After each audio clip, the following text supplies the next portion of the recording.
காவேரி குமரன் கிட்ட கேக்குறாங்க. போஸ்டர் எல்லாம் ஒட்ட ஆளு பேசிட்டீங்களா மாமா? காவேரி, நான் பார்த்து பேசிட்டு தான் வர்றேன். அம்மா என்ன சொன்னாங்க?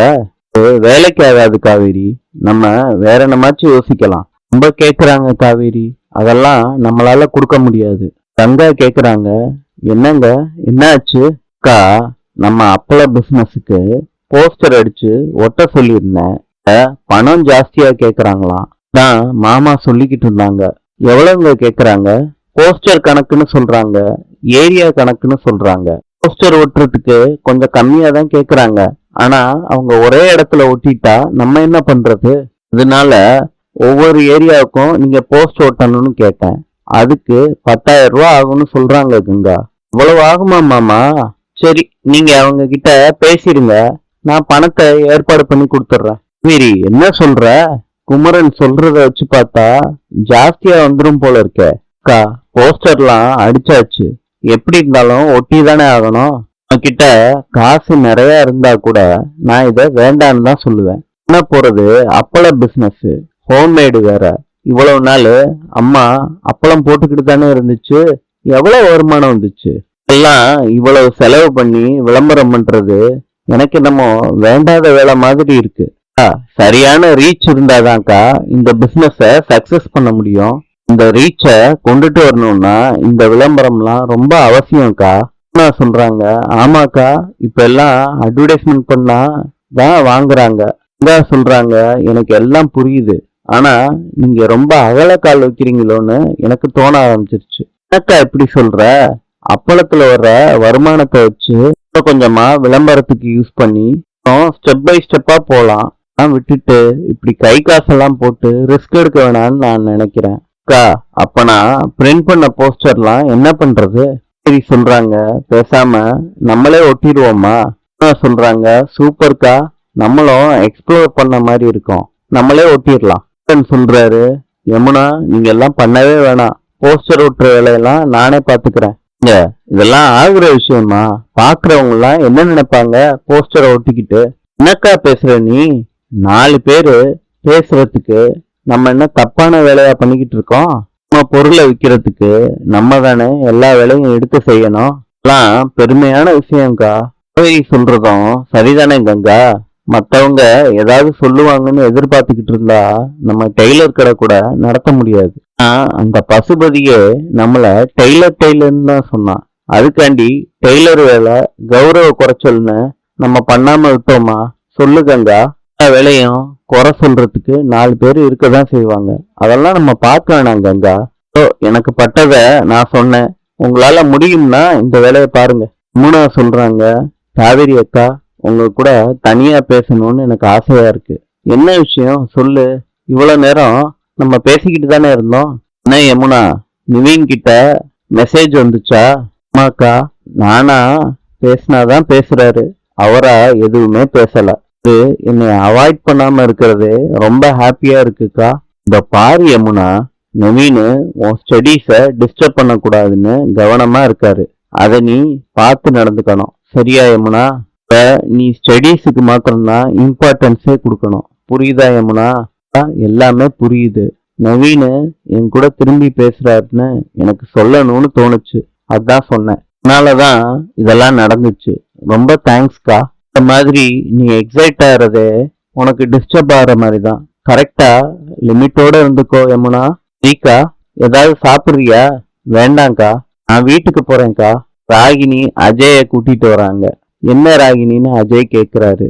அதுக்கு ராகினி சொல்றாங்க, இந்த வால்ல பெரிய சைஸ்ல உங்க போட்டோவை நீங்க வைக்கணும். சரியக்கா. விஜய் மாமா போட்டோவை பார்த்து புகஞ்சிட்டாங்களா என்ன ராகினி? டவுட் வேற யமுனா.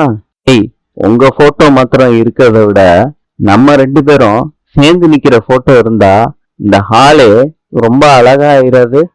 இன்னைக்கே ஃப்ரேம் போட்டு மாட்டுறோம். மாமா போட்டோவை இங்க மாட்டும் போது திருஷ்டி படும்னு நான் சொன்னேன்ல.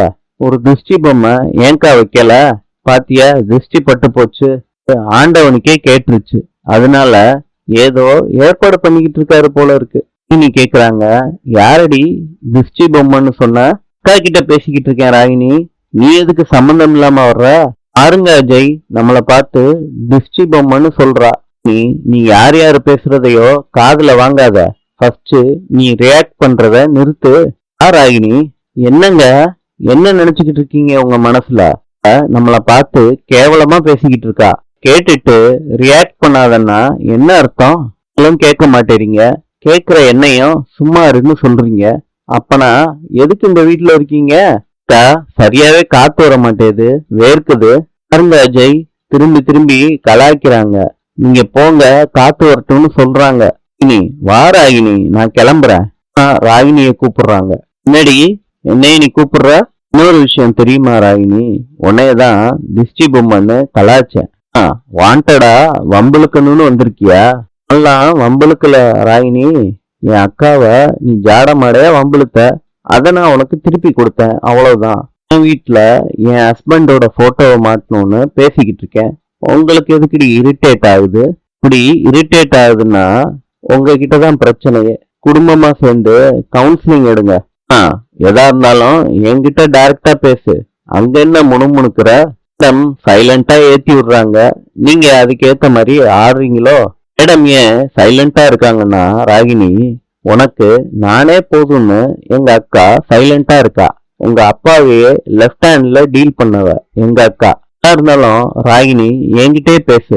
நார்மலா இருக்க எங்களையே கவுன்சிலிங் எடுக்க சொல்றியே, உன்னையெல்லாம் சங்கிலி போட்டு கட்டி வைக்காம ஏன் இப்படி விட்டாங்க? எல்லாம் சொசைட்டிக்கு எவ்வளவு பெரிய டேஞ்சர் தெரியுமா? ஆனா உனக்கு இருக்குடி, என்கிட்ட வச்சுக்கிட்டதுக்கு நீ சீக்கிரமா ஃபீல் பண்ணுவ. இந்த 4 பேரு ராகினி, நீ சிங்கிள் பீஸ். உன்னால முடிஞ்சதை பாத்துக்கோப்போ. ராகினி போயிட்டாங்க. யமுனா கேக்குறாங்க, அக்கா நான் ஏதாவது தப்பா பேசிட்டேனா? அதெல்லாம் நீ தப்பா பேசலடி. இவளுக்காண்டி தர லோக்கலா கூட பேசிக்கலாம். பேசினாலும் உரைக்காத ஒரு ஜென்மம். ஒரு சீனை கிரியேட் பண்ணிட்டு மொக்க வாங்கிட்டு தான் போவா. ஒரு காமெடி பீஸ். வெளியே உட்கார்ந்துகிட்டு நடந்ததெல்லாம் நினைச்சு பாக்குறாரு. இங்க வந்து உட்கார்ந்துகிட்டு இருக்கீங்க, அவங்கள வீட்டுக்குள்ள தேடிக்கிட்டு இருந்தேன் தெரியுமா? தேங்க்ஸ் காவேரி. விஜய், உங்களை தேடிக்கிட்டு இருந்தேன்னு சொன்னதுக்கா? காவேரி, இது வேற. வேறயா? வேறன்னா என்னவா இருக்கும்? சரி, நான் டிபி மாத்தினேன்ல, அதுக்கு நல்ல ரெஸ்பான்ஸ். அப்படியா விஜய்? எல்லாரும் நல்லா இருக்குன்னு சொன்னாங்களா, சூப்பரா இருக்குன்னு சொன்னாங்களா விஜய்? இதுக்கு மேல ஏதாவது சொன்னாதான் நம்ம ஒர்க்கு நல்லா இருக்குன்னு அர்த்தம் விஜய். இதுக்கு மேலையும் இருக்கா காவேரி? ஆமா விஜய், இதுக்கு மேலையும் இருக்கு. அதெல்லாம் உங்களுக்கு பொறுமையா நான் கிளாஸ் எடுக்கிறேன். எனக்கு ஒரு விஷயம் சொல்றீங்களா? விஷயம் காவேரி, லைட்டா அல்பத்தனமா தான் இருக்கும் விஜய். என்ன விஷயம் அது? டிபிய பார்த்துட்டு யார் அந்த போட்டோகிராஃபர்னு என்ன யாராவது கேட்டாங்களா? பாஸ், பேட் ரியாக்ஷனா கொடுக்குறீங்க. வர்றதுல நம்ம ஸ்மூத்தா இருந்தாலும் காரியத்துல கண்ணா இருக்கணும்ல. இப்படி போட்டோ சூப்பரா இருக்குன்னு சொன்னாங்கன்னா உன்னையும் அவங்க கிரெடிட் பண்றதுதான். இருந்தாலும் ஸ்மாரா இருக்க ஒரு ஆளையே இவ்வளவு அழகா போட்டோ புடிச்சிட்டாரு அப்படின்னு யாராவது சொன்னாங்களா? ஜெய், நீங்க ஆளு சூப்பர் தான். கீழே இருக்கிறது தான் பாஸ் அகப்பையில வரும். பாஸ் இருந்ததுனால தானே வந்திருக்கு. ஆக்சுவலி நான் நல்லா பேசுறேன் பாஸ். நான் ரசிச்சு சொல்லிக்கிட்டு இருக்கேன், நீங்க என்ன சிரிச்சுக்கிட்டே இருக்கீங்க? பேசுறது என்ன உங்களுக்கு காமெடியா இருக்கா? ரசிச்சுதான் காவேரி சிரிச்சேன். நல்லா சிரிங்க விஜய். சரி, நான் உங்ககிட்ட பாஸ், எங்க அம்மா வீட்டுல இன்னைக்கு நான் ஸ்டே பண்ணிக்கவா? பாஸ் ப்ளீஸ் பாஸ், இன்னைக்கு ஒரே ஒரு நாள் மாத்திரம். காலையில நான் சீக்கிரத்துல வந்துடுவேன். பாஸ் பாய், காலையில மீட் பண்ணலாம். கேக்குறாங்க கங்கா கிட்ட, அக்கா பசதானே செய்யற? ஆமா, அதுல என்ன டவுட்டா உனக்கு? அக்கா, இத சாப்பிட்டு பார்க்கணும் போல எனக்கு தோணுதுக்கா. பசதாண்டி, சாப்பிட்டு பாரு. இப்படியாவது வாயை திறக்காம இருப்பல்ல. என்ன பச ரெடி ஆகுதா? மேடம் என்னமோ சொல்லிக்கிட்டு இருந்தாங்களே, என்னது?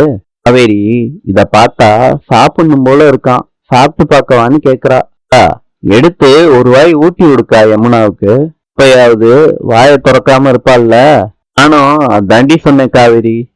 சொல்லிட்டியா? சூப்பர். சொன்னதோட விடாம கொஞ்சம் ஊட்டி விட்டுருக்கலாம். வரும்போதே கொலவெறியோட தான் வருவியா? இத பார்த்தா உனக்கு பால் கொலக்கட்டை மாதிரிதான்க்கா இருக்கு. அக்கா, எனக்கு பால் கொலக்கட்டை சாப்பிடணும் போல இருக்கு, பசிக்குதேக்கா. நானும் அதான் சொன்னேன். அதான் கேக்குறாங்க என்ன பண்ணிக்கிட்டு இருக்கீங்கன்னு. குமரன் சொல்றாரு, போஸ்டர் ஒட்டுறதுக்கு பச ரெடி பண்ணிக்கிட்டு இருக்கோம். இப்ப இந்த போஸ்டர் எல்லாம் அடிச்சீங்க, நான் வீட்லயே தானே இருக்கேன், எனக்கு ஒண்ணுமே தெரியலையே. விளம்பரத்துக்காண்டியான ஏற்பாடை பண்ணிக்கிட்டு இருக்கோம். ஒண்ணும் உன்கிட்ட சொல்லிட்டு தான் பண்ணணுமா? இதாண்டி எல்லாரும் பெரிய மனுஷ ஆயிட்டீங்க. பண்ணுங்க, நல்லா பண்ணுங்க. அம்மா, உன் அப்பள கம்பெனிக்காண்டி தான் இவ்வளவு பேர் உழைச்சுக்கிட்டு இருக்கோம். அது உனக்கு தெரியலையா? நல்லா பேசி சமாளிக்கிற. இதெல்லாம் யாரு ஓட்டுவாங்க? ஆளுங்க வந்து எடுத்துட்டு போயிருவாங்க. சரி சரி, நான் எடுத்து வச்சுட்டு நேரத்தோட சாப்பிடுவாங்கடி. அம்மா, நானும் யமுனாவும் வரட்டுமா? கங்கா சொல்றாங்க. நைட்டு டைம், நீங்க எதுக்கு? அவரே ஒட்டிடுவாரு. ஆமா காவேரி, நீங்க எல்லாம் வர வேணாம். போஸ்டர் ஒட்டுற வேலை என்னோடது. நீங்க அதுல தலையிடாதீங்க. நீங்க மாத்திரம் தனியா எப்படி இவ்வளவு பெரிய போஸ்டர்லாம் ஒட்டுவீங்க? நாங்களும் வர்றோம். காவேரி, இதெல்லாம் சரி வராது. நான் விடியறதுக்குள்ள ஒட்டிட்டு வந்துருவேன். இதுதான் சொல்றாருல காவேரி, ஒட்டிட்டு வந்துருவாரு. அக்கா, கொஞ்சமாவது மனுஷத்தன்மையோட பேசுக்கா. நைட்டு ஃபுல்லா ஒட்ட போறாரு. யாரு கூடயாவது பேசிக்கிட்டு ஒட்டினாதானே அவரும் வேகமா ஒட்டுவாரு. ஆனா காவேரி, நானும் மாமாவும் போயிட்டு வந்துடுறோம். அக்கா, நம்ம 4 பேரும் போனோம்னா ஆளுக்கு ஒரு போஸ்டரை ஒட்டினோம்னா வேலை சீக்கிரத்துல முடிஞ்சிரும்ல. சொன்னா கேட்க மாட்டீங்களா? சரி, எல்லாரும் போலாம். இன்று கொலம்பியாவின் நாணயம் பிசோ. நாளை சந்திப்போம்.